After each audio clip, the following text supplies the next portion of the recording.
So it's always a very entertaining evening. It's a fine balance between goofing off, figuring out the details of where to sit, when to get up, which direction to walk, and how to read their part. It's hard not to admire the shenanigans of the playful bunch while insisting that they stay laser-focused on learning exactly what to do so as to show up and create something really special, meaningful, and with a generous helping of decorum. A couple weeks ago, Cantor Simmons, Rabbi Hayon, and I oversaw the confirmation rehearsal and preparation for Thursday night ceremony. Like many of you may remember, I know what it felt like to be a confirmand. Raise your hand if you were ever confirmed. Okay, many of you. So for me, it was more than 30 years ago when I sat in the front pew of my family's home congregation in Detroit, wearing a white robe, holding a bouquet of roses, and feeling tremendously nervous that I would remember the rehearsed lines for the service. I expect that my situation was different from most of yours, though. I attended a boarding school 250 miles north of Detroit for my entire high school experience. Because the school did not have a large Jewish community and was located close to a very small congregation with no full-time rabbi, I never had any formal confirmation class experience. I never sat in a confirmation classroom with my peers, never went on a trip or a retreat, nor did I participate in any sort of group project that we designed.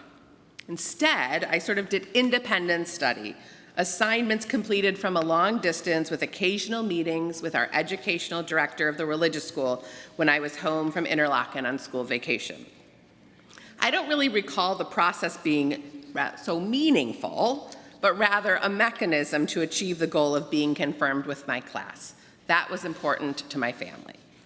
And so the last meeting that I had was the meeting to determine whether or not I would actually be confirmed with my peers.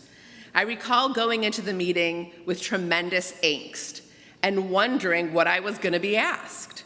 Would I be required to talk about the myriad of biblical stories I learned all through religious school? Was I going to be asked to recite prayers from memory? How, I wondered, could I be tested to see whether or not I was actually ready for confirmation? Would it be as simple as professing my commitment to be Jewish my whole life? Well, once inside the office, the educational director, Robert Lask of blessed memory, asked me to describe what a religious Jew looked like. I remember describing a man who was dressed in black, wearing a hat with payas hanging down his ears, probably a long beard and tzitzit fringes emerging from what seemed his waist area. He then asked me what the religious Jew spent his time doing. And I replied, mostly studying Torah and other Jewish texts and participating in synagogue worship and religious holidays. It was the third question that revealed the educational director's goal. He asked, "Are you a religious Jew?" Ah, I thought, he got me.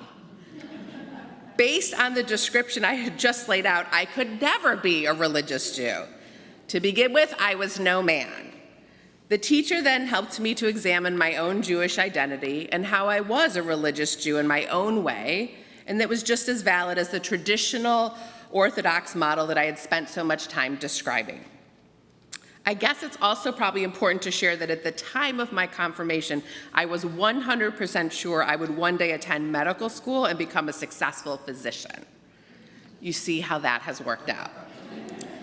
So I share my own story of what I like to call the confirmation test with you tonight because I think that it perfectly captures the essence of what we ask our confirmation students to think about at this time in their lives. But more importantly for us tonight, it's something that each of us has the opportunity to be asking ourselves. Are you a religious Jew? If you recall, the confirmation experience is about confirming your identity as a Jew and committing to that identity into the future. Of course, this is something that we never get too old to do over and hopefully over again. And as we prepare to celebrate Shavuot, the holiday that marks the Jewish people's receiving of Torah, there is potentially no better time of the year than to reflect on our identity, our relationship with God and Torah. Our tradition speaks loudly at this point, And this Shabbat's Torah portion, Bamidbar, which begins the fourth book of the Torah, means in the desert and illustrates how the people's wanderings helped to shape their identity as a nation. The rabbis teach that wandering in the desert serves as an important purpose in our people's history. Our 40 years of struggling for survival was not a chance occurrence, according to the commentary. Consider for a moment that when we came out of Egypt, the Israelites were a generation of people who only knew the hardship and torture of slavery. Our ancestors were oppressed and maintained existence by following commands. Israeli historian Nachman Ram teaches that the desert was a school for the Israelites, writing, "No nobler school could have been conceived for the training of a nation of slaves into a nation of freemen, or weaning a people from the grossness of idolatry to a sense of grandeur and power of the God alike of nature and mind." He goes on to say that within the desert's unique, barren, and dangerous environment, they learned respect for the wonders of nature and the importance of each and every person in the community.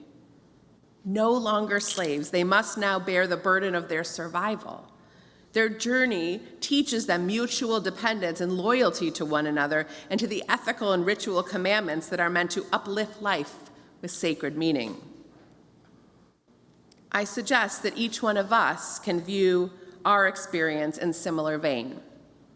As we evaluate our Jewish identity, like our confirmation students who craft beautiful statements about what Judaism means to them and express their commitments to live Jewishly, we too can thoughtfully and consciously determine a path and plan for our ongoing Jewish journey. Do we choose to continue learning about our faith through reading, attending classes and lectures or programs? Are we committed to living through mitzvot and tikkun olam? Are we continuing to exercise the muscles of tzedakah by giving to causes that need our help? Or are we content to stay where we are, attending a service here or there, and not necessarily proceed forward with any new Jewish experiences in either learning or practice? Our rabbis teach that the 40 years in the desert was essential for the ultimate receiving of Torah. Slaves are never in a position of truly choosing anything. They live according to the rules and restrictions put in place by their master. In order for the Israelites to choose to accept Torah, they had to be free first. They had to know what they were getting into by their own decision-making. So too, we must choose and keep actively becoming the type of Jews we strive to be if we want to receive the gifts of Torah and tradition. As children, many of us followed the path that our parents laid out before us. Oh, how fondly I recall the conversations about why I needed to go to religious school. And I know so many people who argued with their parents about attending confirmation class while large piles of homework from school loomed on their desks at home. But we are different. We have total control of our Jewish reigns. We must at times stop and consider how we're doing. For the ancient Israelites, wandering in the desert meant discovering the ways of the world and what God expected of them. For us too, wandering means discovering how to make sense of the world that we live in, and there is no better tool to help us in this process than our faith and its beautiful expression. In closing, you should know that this Shabbat's Torah portion opens with a call for a census of the Israelite people, hence the English name of the portion, Numbers. The text goes into great detail of how many Israelites there are and how they're divided into different groups, and it seems rather dense and unnecessary if you get bogged down in the details.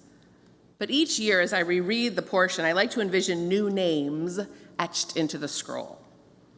I can practically see the extension of the age-old list in a brighter type ink, perhaps even a different font.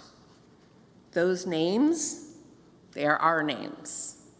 The names of all of us who have grasped our tradition and hold on to it sacredly.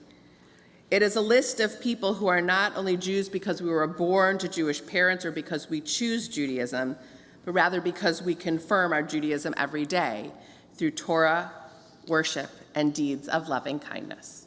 Shabbat Shalom.